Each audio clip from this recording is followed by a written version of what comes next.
Ovejas Negras o Garbanzos de a Libra, existen películas que, por tocar temáticas espinosas en lo político, en lo religioso, en lo sexual y hasta en lo social, han padecido censura o intento de censura por parte de los poderes gubernamentales o fácticos. Esto las ha convertido en películas malditas o, en muchos casos, películas santas, películas de culto para las y los cinéfilos. Y en Iberoamérica este fenómeno es muy amplio. Además de revisarlo, Leonardo García Atzau y yo repasaremos el recorrido del cine iberoamericano en festivales internacionales. Incluiremos también entrevistas con algunos de los directores que están concursando. Haremos una revisión a la trayectoria del director mexicano Michel Franco y al final daremos nuestras recomendaciones de estrenos iberoamericanos en sala y en línea. Acompáñenos.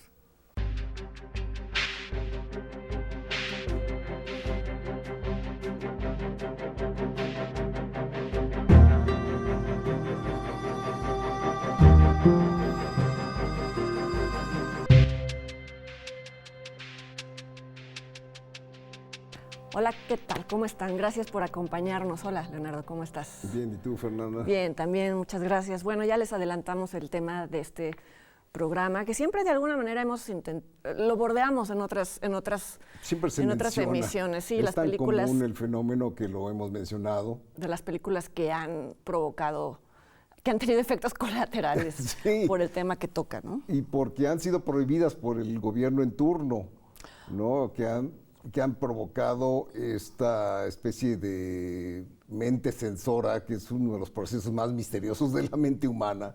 Yo no sé por qué algunas personas se reúnen y deciden que todo el resto del país no puede o no debe ver determinada película o determinada cosa, ¿no?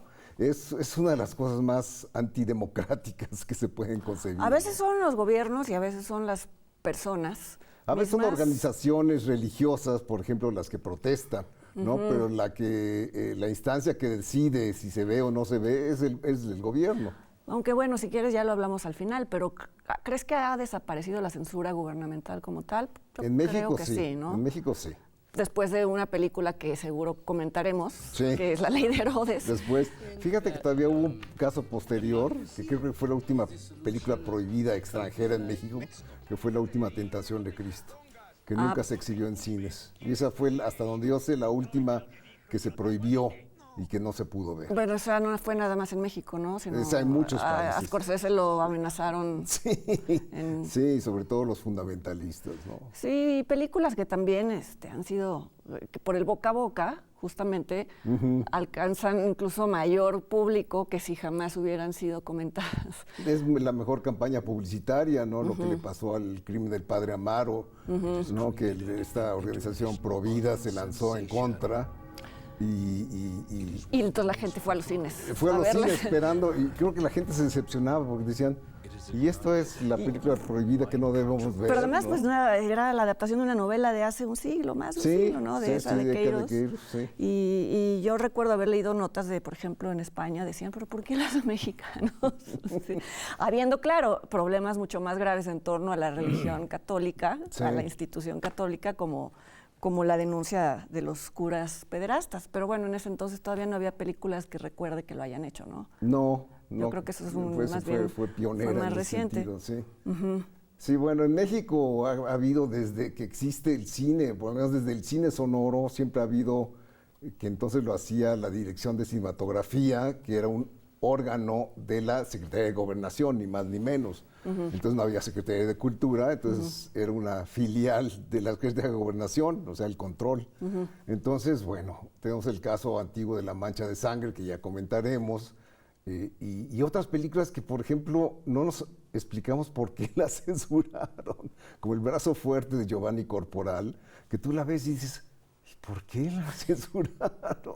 Que a veces es más interesante imaginar qué es lo que está pasando en la mente de los censores. Sí, y lo mismo pasó con Rosa Blanca de Roberto Gabaldón, que se estrenaron varios años después de realizadas, y claro, el caso clásico, el de La Sombra del Caudillo. Bueno, aunque ahí pues sí te lo explicas, que es porque los militares estaban en contra.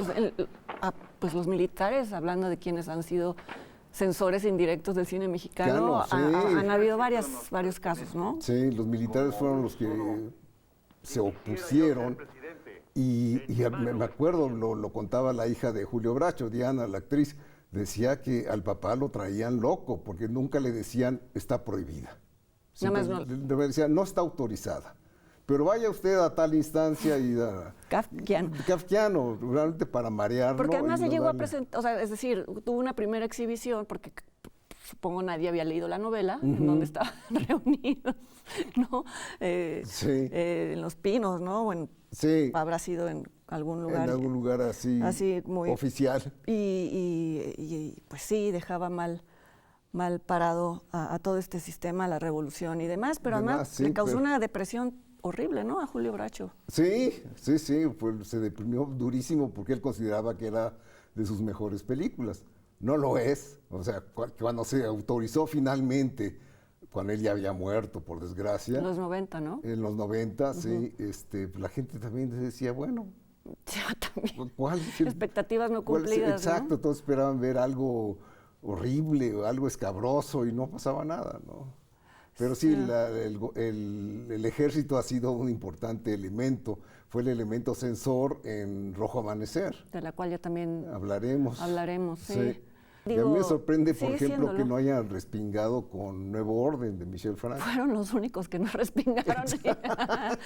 Y siendo realmente, en mi opinión, a los que condena a los que la son película, principalmente, ¿no? Señalados como los villanos. Y no me acuerdo si pasó algo parecido con Eli de Amate Escalante, en donde también... No recuerdo, fíjate. Son ellos quienes son ellos los señalados de colusión con el narco, ¿no? Con el narco, sí. Pero bueno, no, esas películas no sufrieron censura, nada más sufrieron indiferencia, ¿no? Sí. Que es otro... Y es otra forma de... No, bueno, lo que pasa muchas veces es que otro tipo de censura que es incluso anterior a la que viene cuando se estrena la película es pues no financiar ciertas películas, no apoyarlas. La censura previa, la que se hace cuando se somete el guión. Que si le quitas esto mejor, que si no, porque si no, pues, qué problema. Y entonces eso creo que es más grave, porque los cineastas, guionistas, directoras, lo interiorizan, ¿no? Y entonces ya es más bien... la autocensura, que es muy grave también. Es muy grave, sí.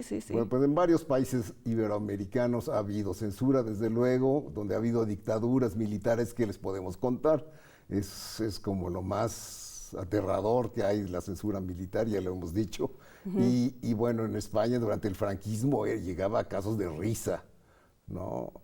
Yo me acuerdo cuando doblaron la película Mogambo de John Ford, porque había un triángulo amoroso entre una pareja casada y una mujer mala que era Ava Gardner, ¿no? Entonces dije, no, ¿cómo vamos a poner aquí un matrimonio ahí? Entonces los convirtieron en hermanos. Ay, qué horror. Entonces quedaba peor. Claro, era incesto, hermanos, ¿no? Incestuosos.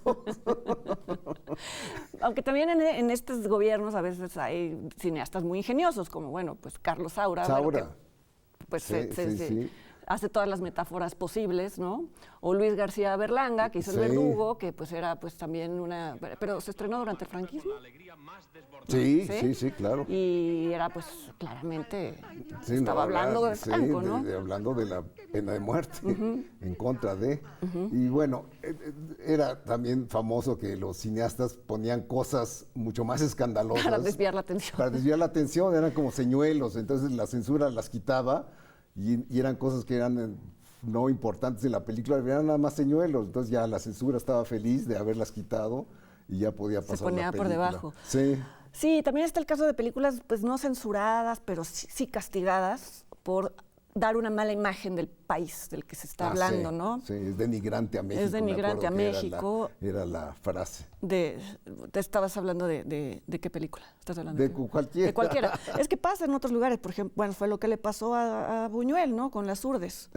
Sí, claro. De pronto dijo, hay que hablar de la pobreza en esta región de España, hizo un documental, siendo que venía del surrealismo, en donde se creía que no se estaba, que además el surrealismo era igual de subversivo, pero pues mientras la gente no entendiera bien. Sí. Y a pesar de que muchas escenas las construyó, pues decía, no es lo mismo hablar de algo que una vaca que se despeña, bueno, en este caso era una cabra, chivo, ¿no? Sí. Y en este caso lo hizo él, ¿no? Lo hizo él, el que le disparó. Es espantoso. O que mató a un burro ahí a arponazos de... Pero bueno, pues fue su despedida de España, ¿no? Fue, Sí. fue la última película que pudo hacer ahí. Y se prohibió hasta el 75, se autorizó a que se exhibiera Las Urdes en España, ¿no? Ujú. Eso- Pero llamó la atención para bien también, Sí, porque creo que a partir de la película se hicieron caminos de asfalto para llegar, es decir, llegar a esos para, pueblos. para que no se dijera, para que no se dijera que se estaba abandonando matando de hambre a los españoles, ¿no? Claro. Bueno, Buñuel, pues es Buñuel fue casi es de los directores que más tenemos como censurados, ¿no? Sí, No sí, censurados, o sí, o castigados, o polémicos. o vigilados muy de cerca, Sí. digamos. Ujú. Sí. Eso fue el caso también de Los Olvidados en México, en donde pasó pues, muy mal, unas primeras malas funciones aquí en México, porque denigraba al país en años en los que se pretendía que México había entrado a la modernidad y pues mostraba esta capa de los niños, de la pobreza de México, pero ganó en Cannes y entonces ya se le dio aquí una exhibición como debía, pero pues sí pisó muchos callos con esta película, Sí, ¿no? claro. Bueno, vamos a hacer una pausa y al volver veremos una cápsula de entrevista del Canal 22 con los cineastas Rodrigo Plá y Laura Santullo y también Joaquín del Paso, que los tres están compitiendo en Venecia. Y pasando a la cápsula, hablaremos de nuestras favoritas del tema, que es el cine iberoamericano y la censura. Quédense con nosotros.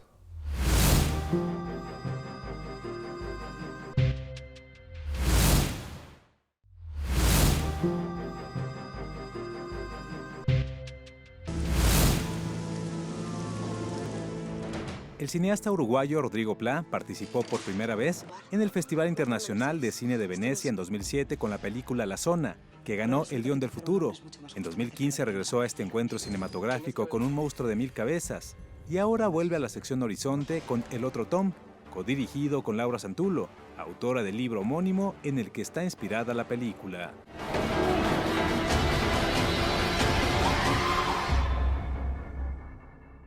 Si bien el libro del otro Tom ya está escrito y de hecho está publicado, en realidad el proceso de guión y novela fue como corriendo en paralelo, a diferencia de otras cosas que hemos hecho antes, como El monstruo, donde sí estaba la novela, digamos, terminada cuando hicimos el guión. Aquí no, aquí fue un proceso realmente que se fue como retroalimentando, fueron como avanzando en paralelo y de hecho hay hasta diferencias importantes entre una cosa y otra, en el sentido de que, por ejemplo, la novela abarca el pasado de los personajes y la película no. No. Resulta que esta es la primera película en que figuramos ambos compartiendo créditos en dirección y en guión, porque digamos que todo el proceso se mezcla, ambos participamos en las labores del otro, digamos, lo que venían a ser las labores del otro. De pronto descubrimos que creemos, por ejemplo, en que el guión debe estar en constante cambio y tenemos que estar abiertos para incorporar cosas que suceden en las investigaciones, en los ensayos, en las improvisaciones. Y Laura también llega y participa en la dirección, o sea, Laura va al rodaje, aporta cosas, también propone esta puesta de cámara, ¿me entiendes? Entonces, nos dimos cuenta que era de los dos hacíamos un poco las dos cosas.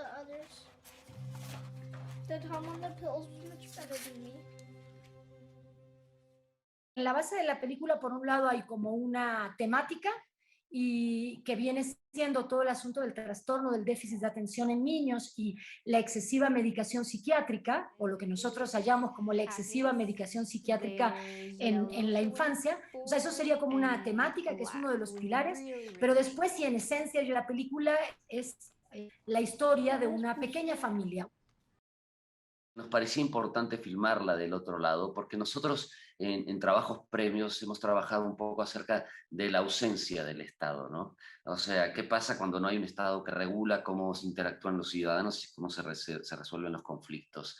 Y en este caso era jugar del otro lado. ¿Qué pasa con un Estado fuerte donde los límites entre lo privado y lo público en relación a cómo cuidar una familia son cuestionables, ¿no? O se disuelven, se disuelven, donde también hubiera como un aparato de servicios sociales fuerte, etcétera, ¿no? Por eso decidimos filmarla en Estados Unidos. Por su parte, el cineasta mexicano Joaquín del Paso participa por primera ocasión en el Festival de Venecia con El hoyo en la cerca, su segundo largometraje. La película se llama El hoyo en la cerca.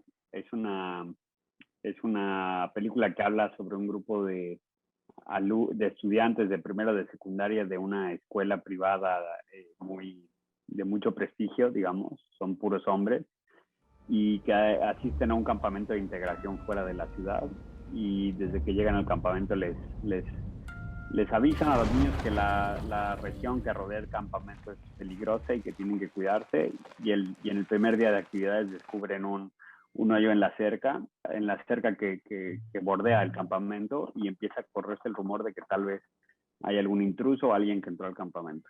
Es una película con una crítica social bastante aguda, que habla sobre la creación de estas barreras invisibles, de estas murallas invisibles que dividen las diferentes partes de nuestra sociedad, y habla sobre la educación de los jóvenes más privilegiados y cómo son educados para construir una ideología que los va a ayudar de grandes a que se mantenga el status quo de las cosas. Es una película que escribimos durante un año, se filmó en 7 semanas, se editó durante un año, y después la postproducción lleva unos 8 o 9 meses. Y ese proceso es el que ha hecho que todas las piezas de este engranaje queden muy bien en su lugar. Es un hecho que en años recientes el cine iberoamericano ha brillado en el Festival Internacional de Cine de Venecia.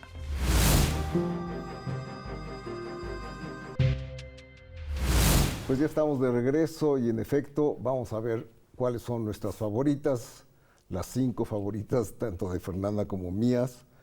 Y empiezo yo, creo que empatamos en este caso. Coincidimos, aunque no lo crean, no nos ponemos de acuerdo, sino que nos damos cuenta hasta en el momento. Hasta el momento, que el 5º lugar lo ocupa para Fernanda y para mí la película La Ley de Herodes de Luis Estrada, que es un caso histórico, ¿no? Fue una película que retó a todo un sistema que quería prohibirla y esconderla, y salió ganando Luis Estrada. O sea, fue realmente una proeza de astucia y de know-how de cómo saltear a las autoridades y apelar a las autoridades más conscientes. Me acuerdo que en ese momento fue Rafael Tovar de Teresa el que salió con La Voz de la Razón, por encima de Gobernación, de la dirección de cinematografía, pero fue una estira y afloja. Es que bueno, que fue por dos lugares, tuvo como... Sí, la proeza es que no se podía nombrar a los partidos políticos. No, todo era no sugerido se puede hasta decir entonces. PRI, ni PAN, ni nada. Y aunque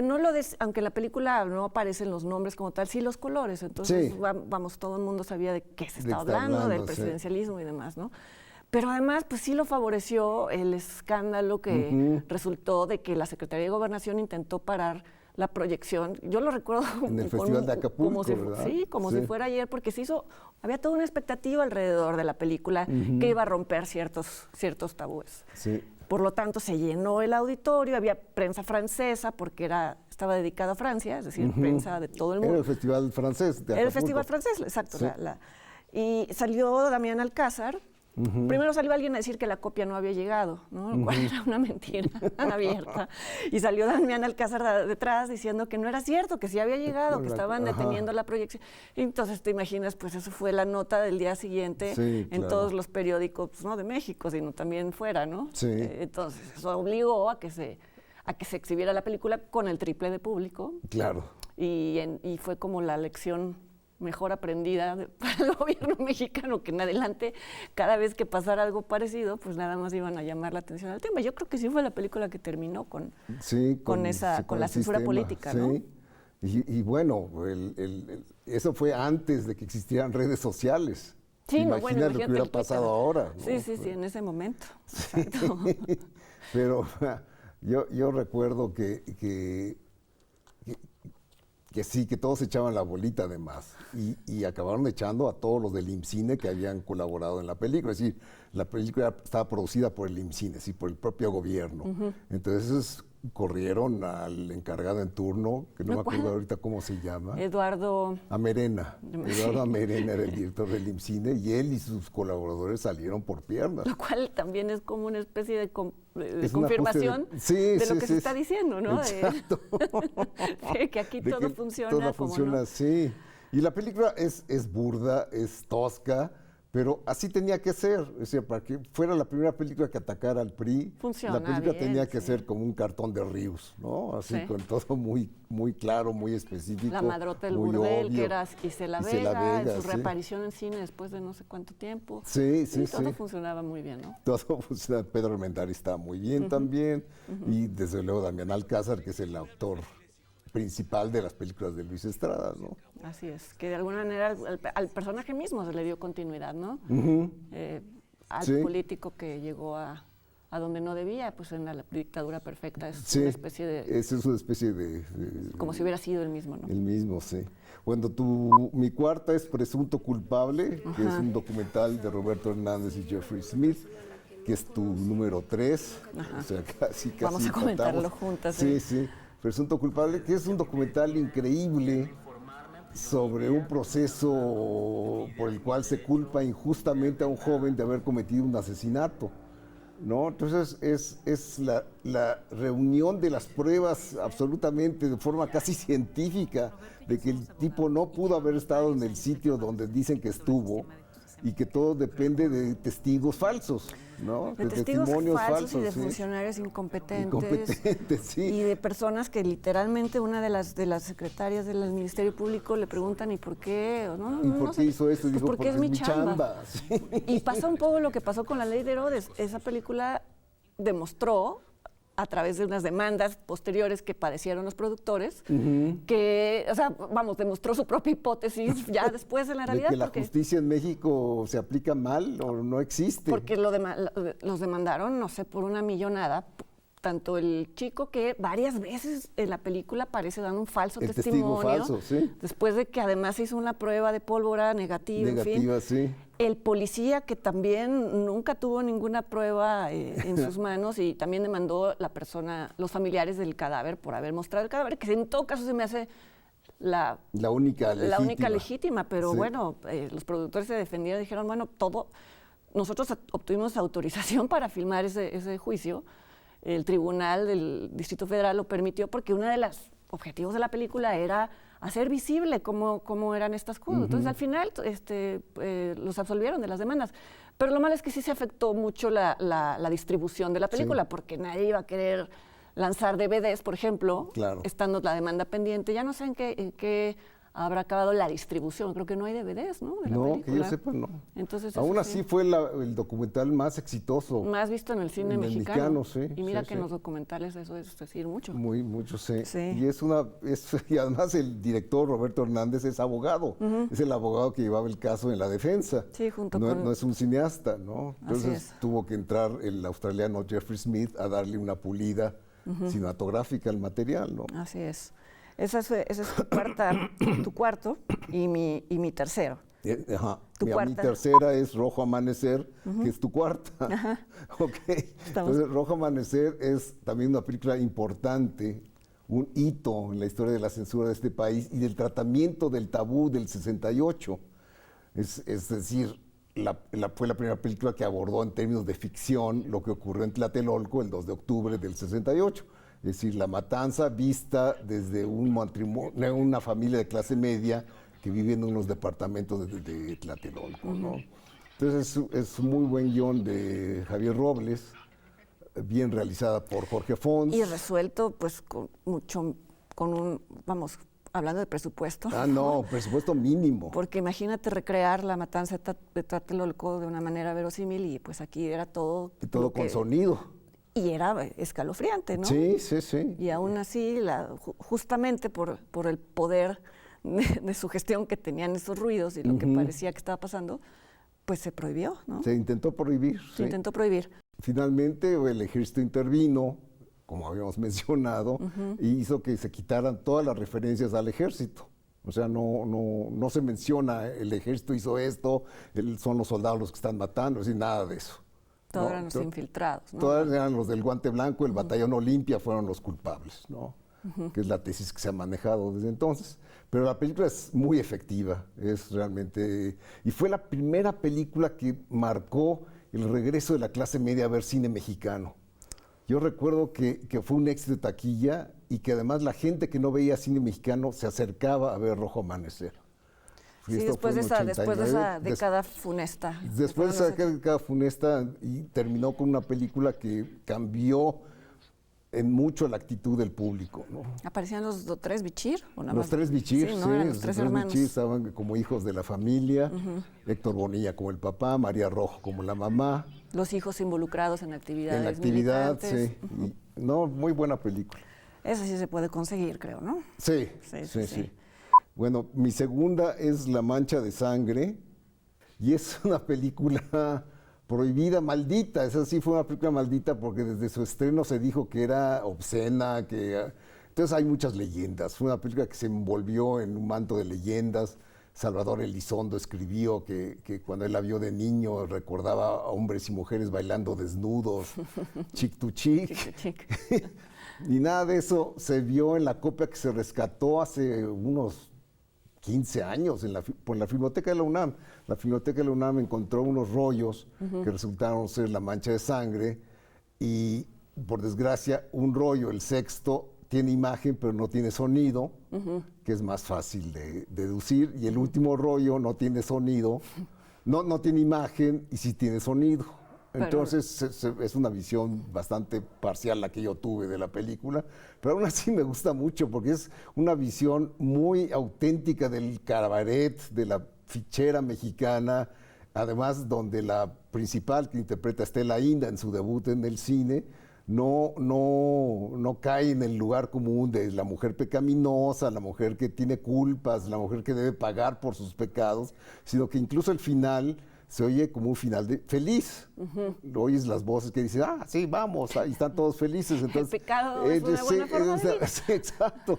Entonces, sí, yo creo que sería un gran logro del cine mexicano si se puede encontrar por ahí una versión completa de La Mancha de Sangre. Bueno, luego Estela Inda volvería a romper el estereotipo de la mujer. De la madre, en ese caso de la madre mexicana. En Los Olvidados. Los Olvidados, que es nuestra número 1. ¿Pero cuál es tu número 2? Mi número 2 es Viridiana, de Luis Buñuel, de la cual ya sí. habíamos hablado. Pues porque concentra toda su afán de escandalizar a la moral burguesa. Pero además, bueno, sí era muy fuerte todo lo que planteaba. Hablaba de un hombre que saca a su sobrina de un convento, pero quiere quiere revivir en ella a su mujer.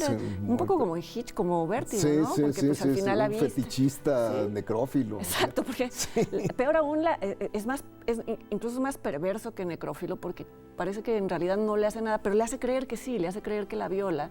Y entonces ella no puede con la culpa toda su vida, ¿no? Y después se dedica a hacer caridad. ¿Por qué le hablamos? Bueno, los mendigos, entonces entonces también pone en duda la caridad cristiana, Buñuel, cosa que también le gustaba hacer. Y bueno, nuestra número 1 es Los Olvidados, ya habíamos mencionado. Así es. Que es, desde luego, una obra maestra, es patrimonio de la humanidad, es una película de la que ya hemos hablado. Yo la puse entre mis favoritas del tema de niños, cuando hablamos de la infancia en el cine iberoamericano. Y sí, es una película... No se agota, además. Cada vez que la vuelves a ver, sientes que hay algo... La desmitificación, pues casi de la época de oro del cine mexicano y también, sus diálogos son tan citables. A mí me encantan las del ciego, todas las frases del ciego. Hacia la niña, que es un pederasta espantoso. Sí, horrible. Horrible, que también... que le muestren las piernas, la niña. Hijo, no, es terrible. Y Estela Inda, la madre de Pedrito, tiene deseos y fantasías sexuales, que son una madre de los 50. Abandonada, pues es natural, ¿no? Sí, pero en el cine era pues lo peor. Tabú, súper tabú. Exacto. Bueno, estas son nuestras favoritas, hay muchas más, pero bueno, no nos daría tiempo. Cuando volvamos les vamos a presentar una cápsula que realizó el Canal 22, una entrevista con el director Michel Franco y con el director Lorenzo Vigas. Después vamos nosotros a revisar la filmografía justamente de Michel Franco y después de eso vamos a hablar de las personas fallecidas en este último mes en nuestra sección In Memoriam. No se vayan.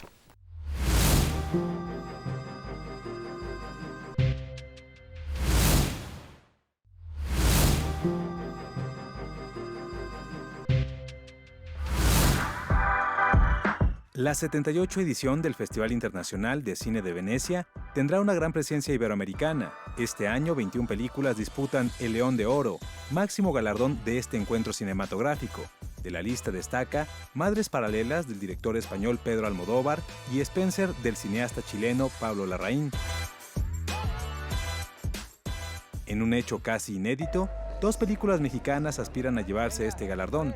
Se trata de Sundown, de Michel Franco, y La Caja, de Lorenzo Vigas. Ambas cintas son producidas por Teorema, la casa productora de la que son socios y fundadores.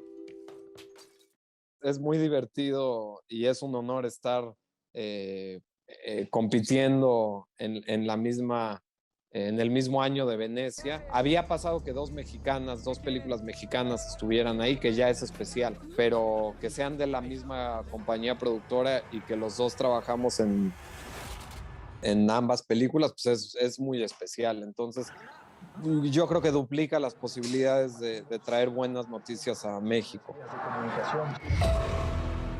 No sé si esto ha pasado antes en la historia, que 2 amigos así y además colaboradores. Nosotros estamos felices por lo que está pasando. Además, 2 películas mexicanas en la misma competencia de Venecia. Es increíble, es un momento que nosotros estamos disfrutando mucho, yo estoy disfrutando mucho.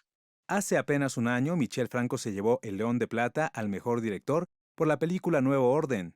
Ahora regresa para presentar Sundown, una historia sobre un matrimonio extranjero que está de vacaciones en Acapulco. Lo único que hemos revelado es que la película inicia con las vacaciones, el viaje de una familia de ingleses en Acapulco, que se ve interrumpida por una llamada telefónica y pues a partir de ahí hay un estudio de personaje y de la relación entre los familiares, pero no puedo revelar más porque echaría a perder la premiere en Venecia y las sorpresas que el público se va a llevar. Espero que la vean antes de juzgarla, no como la anterior, pero cualquier reacción que provoque es bienvenida y que sea centro de discusión, de conversaciones largas, de polémica. Creo que el cine es un gran vehículo para que entendamos quiénes somos como sociedad y como individuos, como país, y muchas veces lo que vemos en el espejo, que es la pantalla, no nos gusta o nos asusta o etcétera. Entonces es lógico que provoque estas reacciones.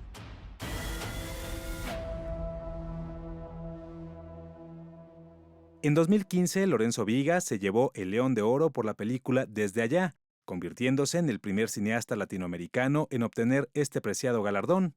El filme, protagonizado por el actor chileno Alfredo Castro, gira en torno a la paternidad, un tema que vuelve a tratar en La Caja, cinta con la que regresa a este certamen. Un niño de Ciudad de México que se va a buscar a su padre, con quien no vivió porque desapareció hace muchos años, y le dan una caja en Chihuahua con los restos de su padre, ¿no? Fue descubierto en una fosa común. Pero de pronto ve un señor caminando por la calle y este señor es idéntico a su papá.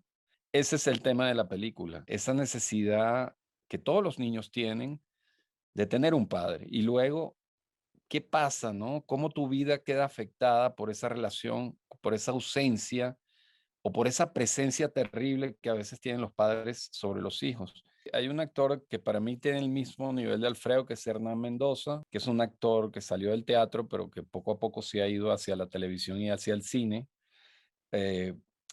Y él le da una solidez al trabajo actoral de la película. Y luego, al igual que en Desde Allá, para mí hay un gran descubrimiento.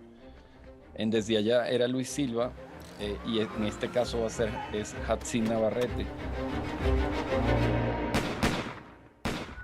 La competencia y decisión del jurado no será fácil, pues también participa The Power of the Dog de Jane Campion, The Car Counter de Paul Schrader y È stata la mano di Dio de Paolo Sorrentino.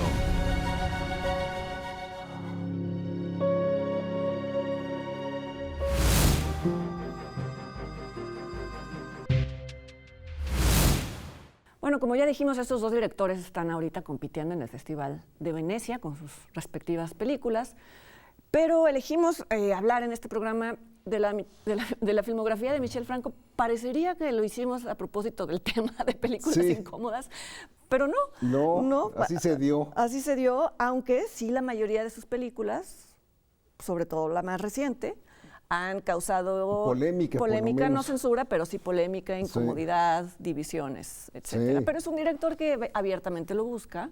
Sí, y entonces sí tiene ese lado provocador. Es sí. parte de su sello. De su ¿no? sello, sí. Es un cineasta que no hace un cine complaciente, hace un cine que molesta, ¿no? Esa es una de sus virtudes, que nunca ha hecho una película feel good, ¿no? Al contrario, es feel bad movies, ¿no? Siempre te quedas así como inquieto, incómodo después de ver una película de Michel Franco, ¿no? Sí, con la sensación de que eso que se acaba de plantear no tiene remedio y de que las personas somos en la mayor parte una indeseables. Indeseables, sí.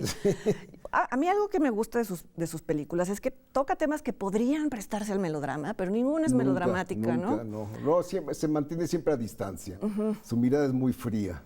Nunca hace close-ups, siempre hace tomas únicas, o sea, no hace intercortes, no nos acerca al tema nunca. A veces deja correr la cámara de manera que parece que estás presente en una habitación en donde los diálogos ni siquiera tienen que ver con lo que está pasando. Yo recuerdo una escena, bueno, ahora iremos película por película, pero una escena, por ejemplo, de Después de Lucía, en donde pues ves la crueldad de estos compañeros de escuela de Lucía y los ves en sus fiestas y todo, y no está pasando nada en realidad, pero ver cómo se relacionan entre ellos ya es suficiente para que sepas qué tipo de personas son. Sí, bueno, su primera película, Daniel y Ana, yo ahí sí le encontré algunos problemas. No me creí la relación entre los hermanos. O el deseo del hermano por su hermana.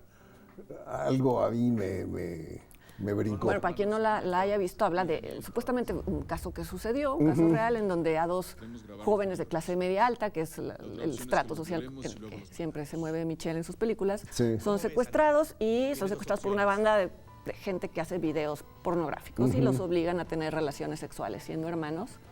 Y eso les causa secuelas psicológicas. Entonces, no sé si te refieres a eso, que una de las secuelas es que Daniel se queda como prendado de su hermana, ¿no?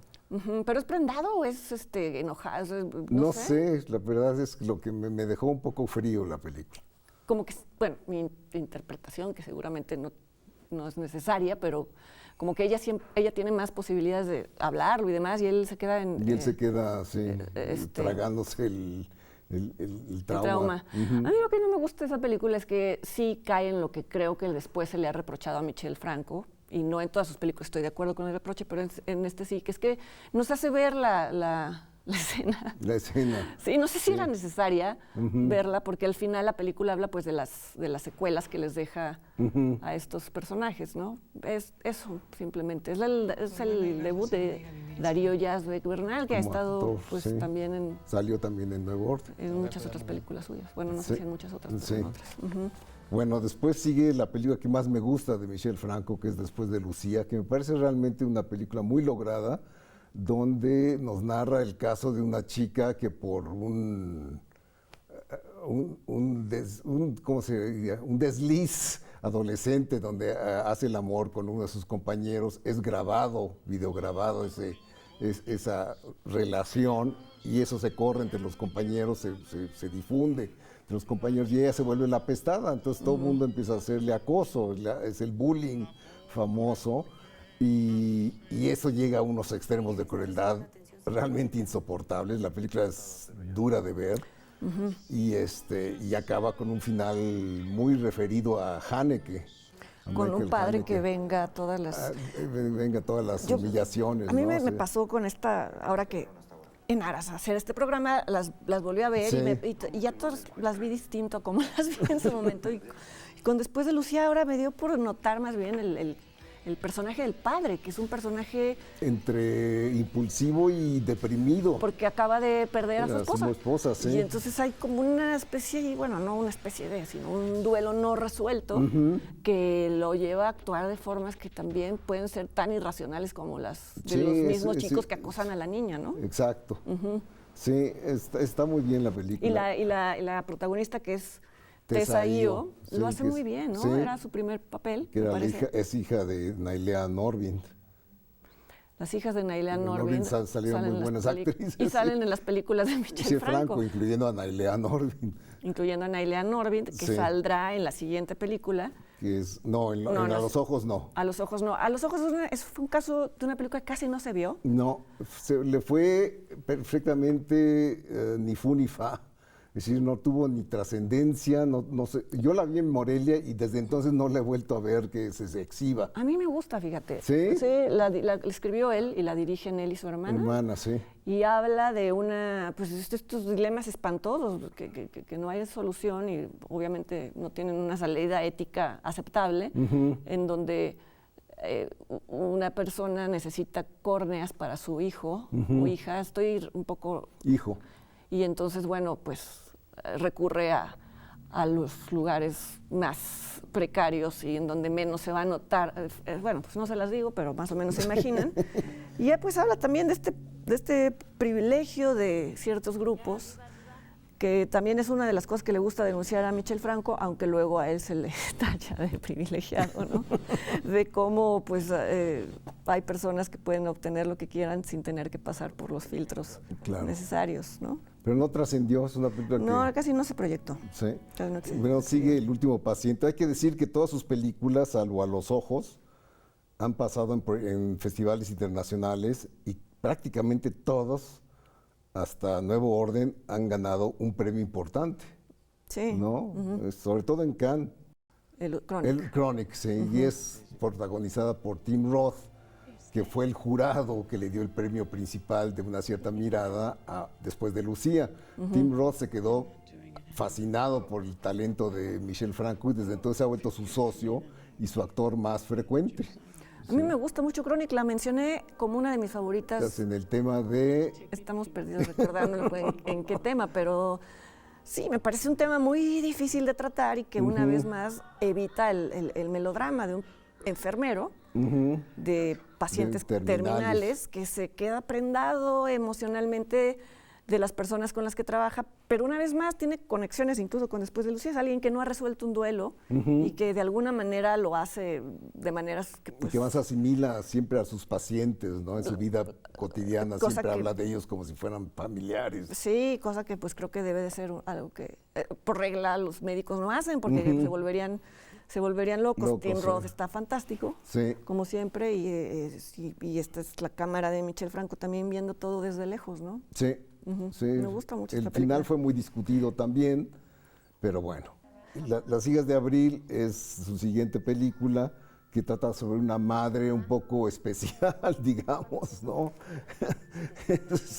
No es una madre como la que hemos visto en el cine, abnegada y cariñosa con sus hijas, sino al contrario, es como una especie de antagonista de sus hijas. Es como una caníbal de sus hijas, ¿no? Intenta suplantar la vida de una de ellas, ¿no?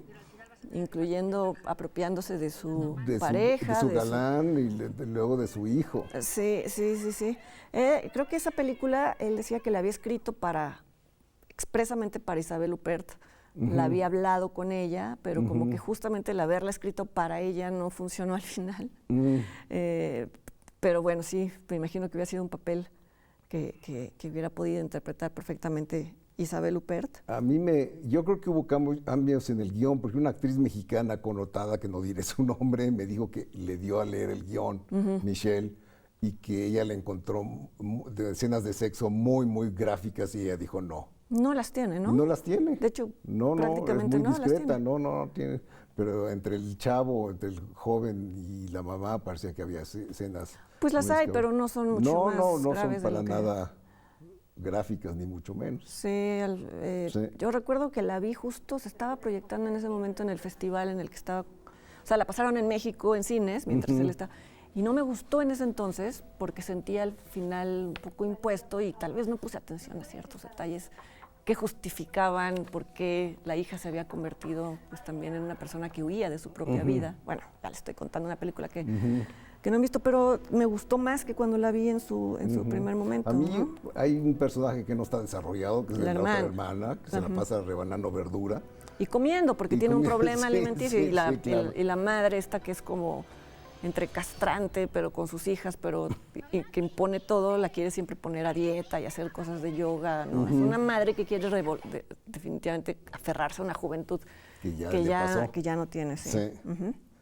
Y bueno, finalmente está Nuevo Orden, que es la película más polémica y que le granjeó muchos ataques en redes sociales a Michel Franco. Y fue muchas cosas, ¿no? Fue una especie también de que se lanzó un tráiler previo que parecía que contaba una historia que no es la que cuenta la película, entonces pues muchas personas se fueron con esa finta. Sí. Y luego él dio unas declaraciones poco afortunadas al respecto de que quería decir whitexican y él nunca había oído ese término. Entonces, bueno, entonces fue como una tormenta perfecta, pero pues yo creo que lo dije en su momento y también a mí ya me ha caído tierra por decirlo. Creo que es una película en donde el problema que se narra no es tanto la lucha de clases, sino quién está realmente en el mando del futuro de un país y ya. Sí. Y en una película sabrán quién es y sabrán que no está tan alejado de la realidad. No, y la película es muy estrujante, creo que va de más a menos, creo que la primera parte es mucho más afortunada, mucho más intensa. Después el final como que se desvanece un poco esa intensidad, pero de todos modos sigue siendo una película muy, que además, ya lo hablaremos ahora que hablemos de los Arieles, fue creo que injustamente ninguneada en los Arieles, ¿no? Sí, la nominaron a categorías técnicas. Técnicas básicamente, pero no en las principales, ¿no? Sí. Pues yo creo que hubo temor ahí.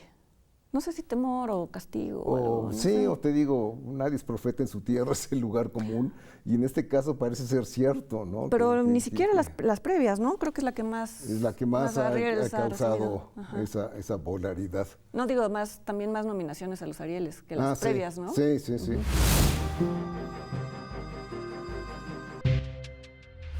Ahora vamos a hablar de los cineastas o personajes de la pantalla que fallecieron el pasado mes. Está la actriz Lilia Aragón, que tenía una presencia muy fuerte. Yo la recuerdo como una mujer de una semblante. Sí, porque además la conocí personalmente en el rodaje de Ángel de Fuego. Claro. Y era muy imponente. O sea, ella hablaba y sí, todos escuchaban. ¿No? Sí, era una actriz que hizo cine, teatro, televisión, sobre todo teatro, hizo muy buen teatro. Sí, bueno, yo la recuerdo bien también en Veneno para las Hadas, bueno, en fin, sí, pero sí es alguien que tenía atributos en el rostro, ¿no? Sí. Y que esto a la larga también fue actriz en muchas telenovelas, sirve perfectamente para hacer, no estoy diciendo que su mejor trabajo sea las telenovelas, ¿no? Pero esto eso le posibilitó tener una vida larga en la televisión. De villana, sobre todo. De villana, sí.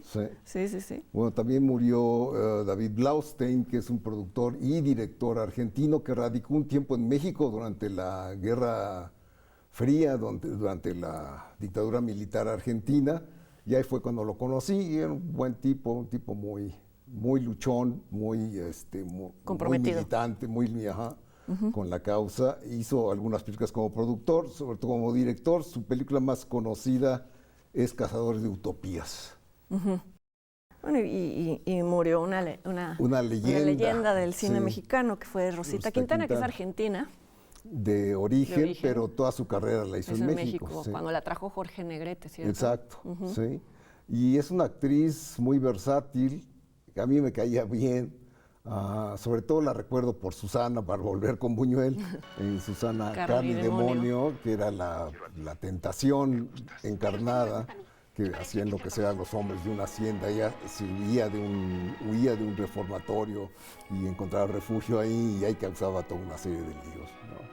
También en Calabacitas Tiernas con Tintán hacía de la empleada doméstica con la que Tintán coqueteaba felizmente, y también era muy chistosa, una muy buena actriz. Así es. Entonces, bueno, ese es... también murió Isabel Martínez, La Taravilla, actriz cómica.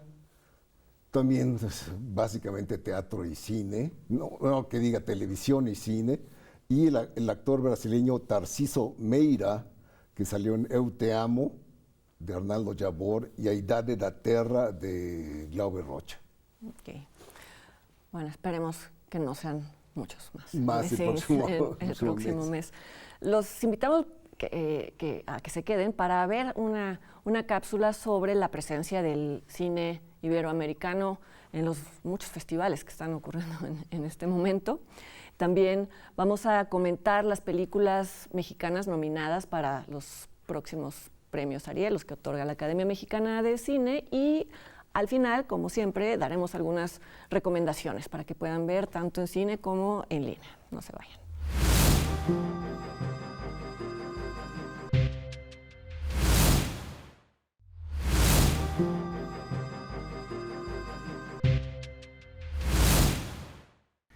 En la sección oficial de la 69 edición del Festival de San Sebastián o Donostia, que se celebrará entre el 17 y el 25 de septiembre próximos, encontramos una gran presencia del país anfitrión, por supuesto, y un estreno de la Argentina y otro de Perú. Fuera de competencia, Rosa Rose, La Guerra Civil, del gran cineasta hispano Carlos Saura, y La Fortuna del también reconocido Alejandro Amenábar. Compiten por la Concha de Oro Camila saldrá esta noche, de Argentina, dirigida por Inés Barrionuevo, y Distancia de Rescate, la nueva película de la peruana Claudia Llosa. De España, El Buen Patrón, de Fernando de León Aranoa, La Abuela, de Paco Plaza, ¿Quién lo impide?, de Jonás Trueba, y de la reconocida directora madrileña Isiair Boyaín, May Chabel. En la sección Horizontes Latinos se volverán a ver películas que ya han pasado o están pasando por otros importantes festivales mundiales, como Cannes, Berlín o Venecia, tales como La Caja, del venezolano Lorenzo Vigas, Noche de Fuego, de la mexicana salvadoreña Tatiana Hueso, y una película de policías, del mexicano Alonso Ruiz Palacios. Otros largometrajes seleccionados, inéditos en España, son Jesús López, de Argentina, dirigido por Maximiliano Schoenfeld, El empleado y el patrón, del uruguayo Manuel Nieto. De Colombia se verán Amparo, de Simón Mesa Soto, de Costa Rica Aurora, de Paz Fábrega, de Brasil Madalena, de Madiano Marchetti, y también coproducción de Argentina Azor, de Andreas Fontana, y Piedra de Noche, de Iván Fund. Mucha suerte para todos y todas las cineastas iberoamericanas en San Sebastián 2021.